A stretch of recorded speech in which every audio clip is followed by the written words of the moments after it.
Assalamu alaikum everyone. How are you all? Hope you all fair and fine. This is Abdul Wadud, the founder and CEO of Solve Math with Wadud. তো আজকের পর্বে গড়ের আমরা এই যে সহজ ম্যাথগুলো সমাধান করার চেষ্টা করব। খুবই ইজি, এগুলো জানি তোমরা খুব ভালো করে পারবা। চলো আমরা এটা দেখার চেষ্টা করি। 2, 3, দেন 4 করব আমরা। তো 2 নম্বরটাতে কি বলছে দেখো, যে আমাদেরকে বলে দিচ্ছে যে এখানে 2 নম্বরটাতে যে 6টি বইয়ের ওজন। তাই লিখতে পারো যে 6টি বইয়ের ওজন 924 গ্রাম। আচ্ছা, তোমরা যে স্কুলে বই নিয়ে যাও তোমাদের দেখবে 6টা বই থাকে। একটা বাংলা, ইংরেজি, গণিত, বাংলাদেশ ও বিশ্ব পরিচয়, বিজ্ঞান ও ইসলাম ও নৈতিক শিক্ষা। এই যে 6টি বইয়ের ওজন মনে করো 924 গ্রাম। এখন বলছে বইগুলোর গড় ওজন কত, মানে এভারেজলি একটা বইয়ের ওজন কত, একটা বইয়ের গড় ওজন কত। তাহলে আমরা বলতে পারি যে 6টি বইয়ের ওজন এত, তাহলে বইয়ের গড় ওজন মানে একটা বইয়ের ওজন বের করতে হবে। তাহলে এভাবে লিখতে পারো যে বইগুলোর গড় ওজন, বইগুলোর গড় ওজন। তাহলে বইগুলোর গড় ওজন কিভাবে বের করতে পারবো? আমরা গড়ের সূত্র থেকে জানি যে রাশিগুলোর যোগফল, এখানে 6টা হচ্ছে রাশি এবং সেই 6টা রাশির যোগফল বা মোট ওজন হচ্ছে এত গ্রাম। যে সেই রাশিগুলোর যোগফলকে আমরা রাশির সংখ্যা মানে কয়টা রাশি সেটা দ্বারা ভাগ করব। তাহলে এই যে এটা হচ্ছে রাশিগুলোর যোগফল, তাহলে এখানে কত আছে? 924 গ্রাম। এবং এখানে রাশির সংখ্যা বলতে 6টা বইকে বোঝাচ্ছে, যেটা হচ্ছে এখানে 6টি বই। তাহলে 6 দ্বারা ভাগ করে দিব, আমাদের এত গ্রাম চলে আসবে ওজন, গড় ওজন চলে আসবে এত গ্রাম। এখন এই 6 দ্বারা 924কে ভাগ করে দিবা, তোমরা ভাগ করতে পারো, আমি এখানেই ভাগ করে দিচ্ছি। দেখো 6 দ্বারা যদি 9কে ভাগ করো তাহলে একবার যাবে, এখানে বিয়োগ করলে 3 আসবে। এটা আমি কল্পনাতেই করতেছি ভাগটা, তোমরা না পারলে সাইটে করবো, অবশ্যই তোমাদের করতে হবে, তোমরা ছোট মানুষ এই জন্য। তাহলে 3 আসছে, এখানে 2 থাকবে মানে 32 হবে। 6 দ্বারা 32কে ভাগ করলে 5 6 30, 5 বার যাবে 30, 2 নামবে, 24 করলে 4 6 24, তাহলে 154 গ্রাম। তাহলে প্রত্যেকটা বইয়ের ওজন হবে 154 গ্রাম, বা বইগুলোর গড় ওজন হবে 154 গ্রাম। এটাই হচ্ছে এই অঙ্কের উত্তর। দেন আমরা যদি 3 নম্বরটা অঙ্ক দেখাতে চাই তোমাদেরকে, দেখো 3 নম্বরটাতে কি আছে যে একটি গাভী প্রতিদিন কি পরিমাণে দুধ দেয় তা নিম্নের ছকে লেখা আছে। দুধ, তাহলে এই যে দেখো শনিবার দিচ্ছে 13 লিটার, রবিবার 16 লিটার, সোমবার, মঙ্গলবার, বুধবার, বৃহস্পতিবার, শুক্রবার, এরকমটা তার দেখা যাচ্ছে যে সে তো প্রতিদিন একই রকম খাবার খায় না। আর দেখা যাচ্ছে সেও তো একটা প্রাণী, সে তো আর জন্তু বা জনমান মানে রোবট না যে সে প্রতিদিন একই সমান তালে দেখা যাচ্ছে কাজ করতে পারবে বা দুধ দিতে পারবে, এজন্য কখনো কম বেশি হয় আর কি। তা গাভীটি প্রতিদিন গড়ে কি পরিমাণে দুধ দেয় এইটা আমাকে নির্ণয় করতে বলছে। তাহলে আমরা প্রথমে কি করব, আমরা যোগফল নির্ণয় করব। এইভাবে এই জন্য লিখতে পারি যে গাভীটি সপ্তাহে দুধ দেয় বা 7 দিনে দুধ দেয়, এরকমটা লিখতে পারি যে আমরা যে গাভীটি সপ্তাহে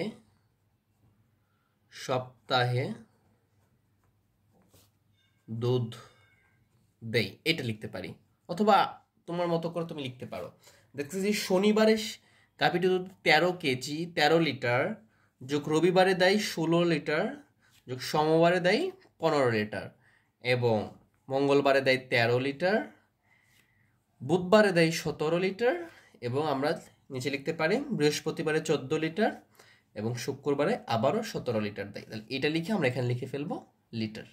তাহলে গাভীটি সপ্তাহে এত লিটার দুধ দেয়। তাহলে এগুলো যদি আমরা যোগ করে দিই তাহলে এখানে 7 আর 4 হচ্ছে 11, 11 আর 7 হচ্ছে 18, 18 আর 3 21, 21 আর 5 26, 26 আর 6 32, 32 আর 3 35, আমরা লিখতে পারি 5, হাত থাকে 3, প্রত্যেকটাতে 1 আছে, 1 2 3 4 5 6 7 আর 3 কত 10, তার মানে এটা কত লিটার হয়েছে? 105 লিটার। এইটা কিন্তু কি হয়েছে, এই যে আমাদের রাশিগুলোর যোগফল ছিল, এটা যোগফল হয়েছে, এবং রাশির সংখ্যা কয়টা? সপ্তাহে মানে 7 দিন। তাহলে আমরা লিখতে পারি যে যে যে গড়ে কি পরিমাণে দুধ দেয়, তাহলে প্রতিদিন গড়ে দুধ দেয়। তাহলে এটা লিখতে পারি যে প্রতিদিন গাভীটি লিখতে পারো, অথবা প্রতিদিন গাভীটি গড়ে দুধ দেয়, গাভীটি গড়ে দুধ দেয়। তাহলে আমরা জানি যে গড়ের সূত্রটা কি? রাশিগুলোর যোগফল, আর যোগফলটা কত আসছে? 105 লিটার, এবং এটাকে ভাগ করব রাশির সংখ্যা কত 7 দ্বারা, তাহলে 7 লিটার, এত লিটার হয়ে গেল। তাহলে আমাদের এখানে এইটা দ্বারা ভাগ করলে 10কে ভাগ করলে একবার যাবে, ভাগশেষ মানে এখান থেকে বিয়োগ করলে 3 আসবে, 3 আর 35 যাবে, ভাগ করে দেখবে এখানে 5 আসতেছে, 7 5 5 7 35 হবে, তার মানে এত লিটার। তার মানে গাভীটি প্রতিদিন গড়ে 15 লিটার তেল দেয়, দুধ দেয়, ঠিক আছে।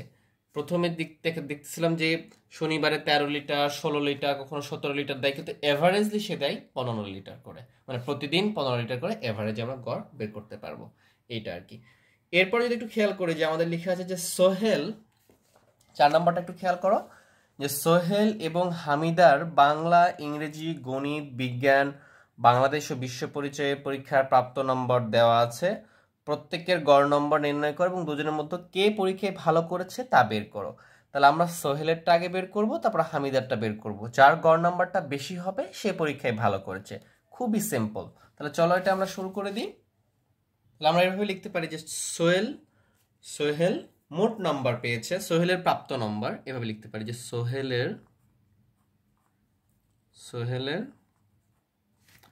প্রাপ্ত নম্বর। সোহেলের প্রাপ্ত নম্বর কতটুকু? সোহেল বাংলায় পেয়েছে 68 এবং গণিতে পেয়েছে 95। তার মানে গণিতে তোমাদেরকে ভালো পেতে হবে, সোহেল কিন্তু 95 পেয়েছে, ঠিক আছে। এই জন্য আমার গণিত ক্লাস করতে হবে, বন্ধুদের মাঝে শেয়ার করে দিতে হবে এবং বেশি বেশি বাসায় প্র্যাকটিস করতে হবে, ঠিক আছে আমার প্রিয় শিক্ষার্থী বন্ধুরা। আচ্ছা, এরপরে ইংরেজিতে পেয়েছে 56। তো ইংরেজিতে সোহেল খুব খারাপ করছে, গণিত বেশি পড়ছে, এই জন্য তো তোমাদেরকে সেটা করা যাবে না, কারণ তোমাদের সামনে স্কলারশিপ আছে, বৃত্তি পরীক্ষা আছে, ইংরেজিতে তোমাদেরকে ভালো করতে হবে, ঠিক আছে। আচ্ছা, এরপরে সে বিজ্ঞানে পাইছে 90, তার মানে সে কি বিজ্ঞান গণিত এগুলো তো খুব ভালো করতেছে, ঠিক আছে, সে ইঞ্জিনিয়ারিং পড়বে আর কি। আচ্ছা, যাই হোক, তোমাদের সাথে একটু মজা করলাম। আচ্ছা, এইটা পেয়েছে সে কি বাংলাদেশের বিশ্ব পরিচয়। তাহলে সোহেলের প্রাপ্ত মোট নম্বর কতটুকু হলো আমরা যদি একটু যোগ করে দিই, 5 0 আর 6 11, 5 16, 16 আর 8 24, 4 হাত থাকে আমাদের 2 এখানে দিয়ে দিলাম, তাহলে এটা হয়ে গেল 8 8 আর 9 17, 17 আর 5 22, 22 আর 9 31, 31 আর 6 হচ্ছে আমাদের 37। তাহলে সোহেলের প্রাপ্ত নম্বর হয়েছে কত? 374। রাশিগুলোর যোগফল হয়েছে 374। তার এখানে টোটাল বই কয়টা আছে দেখো, এখানে 1টা 2টা 3টা 4টা 5টা, মানে বাংলা, গণিত, ইংরেজি, বিজ্ঞান ও বাংলাদেশ বিশ্ব পরিচয়। আচ্ছা, এখানে বলো তো ইসলাম ও নৈতিক শিক্ষা কেন বাদ দিয়ে দিল? এটা রাখলে সমস্যাটা কি হতো? আমাদের ন্যারেটিভ মাইন্ডে সবসময় ইসলামকে তারা বাদ দিতে চায় যারা বইটা লিখে। আমি দেখছি, দেখা যাচ্ছে তোমাদের বৃত্তি পরীক্ষা তো 5টা বইয়ের পরীক্ষা নেওয়া হবে, কিন্তু ইসলাম ওখান থেকে বাদ দেওয়া হয়েছে। কেন বাদ দেওয়া হয়েছে? এটা কি আমাদের পড়াশোনার বিষয় না? এখানে কিছু জানার বিষয় নাই আমাদেরকে? আমরা কি ইসলামকে বিশ্বাস করতেছি না? আচ্ছা, যদি তোমরা ছোট মানুষ, এখন থেকেই তোমরা এই বিষয়গুলো বুঝতে হবে। আচ্ছা, তাহলে আমরা যদি ম্যাথে ফিরে আসি, তাহলে আমাদের এখানে প্রাপ্ত নাম্বারটা আসছে কত? 374। তাহলে এখান থেকে যদি আমরা গড় নির্ণয় করতে চাই যে সোহেলের গড় নম্বর, তাহলে আমরা বলতে পারি যে সোহেলের গড় নম্বর। তাহলে সোহেলের গড় নম্বর কতটুকু হয়েছে? যে টোটাল সমষ্টি হচ্ছে 374, এটাকে আমরা ভাগ করে দিব। এখানে 1টা 2টা 3টা 4টা 5টা রাশি পাইছি, তাহলে 5টা এত দ্বারা, এটাকে যদি আমরা ভাগ করি তাহলে আমাদের গড় নম্বরটা পেয়ে যাবো আমরা। তাহলে 5 দ্বারা 37কে ভাগ করলে 5 7 35, মানে এখানে হবে 7 বার যাবে, 35 হবে, এটা নিচে 2 বিয়োগ করলে 2 এ নামবে, উপর থেকে 4 নামবে, মানে 24। তোমরা ভাগ করে দেখবা সাইড, এটা 24কে তুমি যদি 5 দ্বারা ভাগ করো তাহলে এটা 4 বার যাবে, দেন দশমিক নিতে হবে, এখান থেকে ভাগশেষ থাকবে 4, 5 40, এরকমটা আসবে। 74.8 পেয়েছে প্রত্যেকটা নাম্বার, তার মানে সে এ প্লাস পায় নাই। 80 করে পাইলে এ প্লাস হয়, বুঝতে পারছো? তোমাদের কিন্তু 80-র উপরে পাইতে হবে, 90 95 করে পাইতে হবে, ঠিক আছে। এই জন্য ভালো করে পড়াশোনা করতে হবে। হ্যাঁ, সবাই ভালো করে পড়াশোনা করো। আচ্ছা, এরপরে হামিদা, দেখো সোহেল এখানে হামিদা, তাহলে হামিদার প্রাপ্ত নম্বর কতটুকু? হামিদা প্রাপ্ত নম্বর, হামিদার প্রাপ্ত নম্বর। তো হামিদা বাংলায় পেয়েছে 72 মার্ক, যোগ গণিতে পেয়েছে 78। তো মেয়েরা একটু গণিতে একটু কাঁচা হয় আর কি, তো আসলে না, সব মেয়ে না, অনেক মেয়ে আছে গণিত অনেক ভালো করে, কিন্তু কিছুটা দুর্বল হয় গণিত আর কি। এরপরে ইংরেজিতে পেয়েছে 84, দেখো ইংরেজিতে বেশি পাইছে, এবং বিজ্ঞানে পাইছে 80, এবং এখানে বাংলাদেশে বিশ্ব পরিচয় পেয়েছে 86। নাম্বার।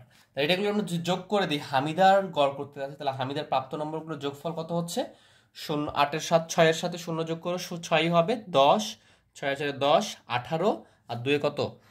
18 আর 2 হচ্ছে 20 এর 0 হাত থেকে 2, 8 আর 2 10, এখানে 18, 18 আর 8 হচ্ছে 26, 26 আর 27 সাথে হচ্ছে 33, 33 এর সাথে হচ্ছে 40, 40। তাহলে আমরা এখানে লিখে ফেললাম 40। সে কত নাম্বার পাইছে? 400 নাম্বার পাইছে। আর সে কত পাইছিল? 374। তাহলে হামিদা বেশি নাম্বার পাইছে। জাস্ট এখান থেকে আমরা হামিদার গড় নাম্বারটাও বের করে ফেলবো। তাহলে এখানে কি হামিদার গড় নম্বর,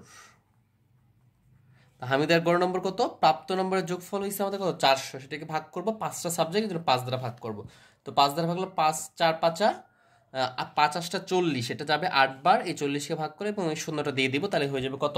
80। এই ভাগের শর্টকাট টেমগুলো তোমাকে শিখাইছি আমি তোমাদেরকে। তো এই যে 80 পাইছে আর এখানে কত পাইছে? 74 পাইছে। তাহলে বলো পরীক্ষায় কে ভালো করছে? তো দুজনের মধ্যে তাহলে আমরা লিখবো যে দুজনের মধ্যে হামিদা পরীক্ষায় বেশি ভালো করেছে, ঠিক আছে? এটা লিখে ফেললাম। আর উত্তরে কি লিখবা? তো উত্তরে তো লিখবা, কি লিখবা বুঝতেই পারছো, গড় নম্বরটা লিখবা, যে উত্তর লিখবা যে 74.8 সোহেলের গড় নম্বর এবং 80 এত গড় নম্বর। তাহলে আমাদের উত্তরটা হয়ে গেল। আশা করি বুঝতে পারছো। আমি যে তোমাদেরকে বিষয়টা বলছি, এটা একটা বাংলাদেশের ন্যারেটিভের একটা বিষয়, ঠিক আছে? তোমরা ছোট মানুষ, তোমাদেরকে বলা উচিত হয়েছে কিনা আমি জানি না, তারপরে দেখবো সবসময় আমাদের ইসলামকে, আমাদের মুসলিম সংখ্যাগরিষ্ঠ দেশ হওয়ার পর এটাকে সবচেয়ে ছোট করে দেখা হয়, হেয় করে দেখানো হয়। সবগুলো বিষয় পড়াশোনা করানো হয়, সবগুলো বিষয় লেখা হয়, কিন্তু সবসময় ইসলাম, নৈতিক শিক্ষা, এই জিনিসগুলোকে আমাকে পিছিয়ে রাখার চেষ্টা করে তারা। এটার জন্য দেখা যাচ্ছে যে একটা মহল, কূটনৈতিক মহল আছে যারা খুব বেশি দায়ী। তোমরা ইনশাল্লাহ পরবর্তী ক্লাসগুলোতে এগুলো বুঝবা। তোমরা যত বড় হবা তোমাদের ব্রেন, মন মানসিকতা বিকাশ হবে, আশা করি বুঝতে পারবা। তো সবাই ভালো থেকো, সুস্থ থেকো, আল্লাহ হাফেজ।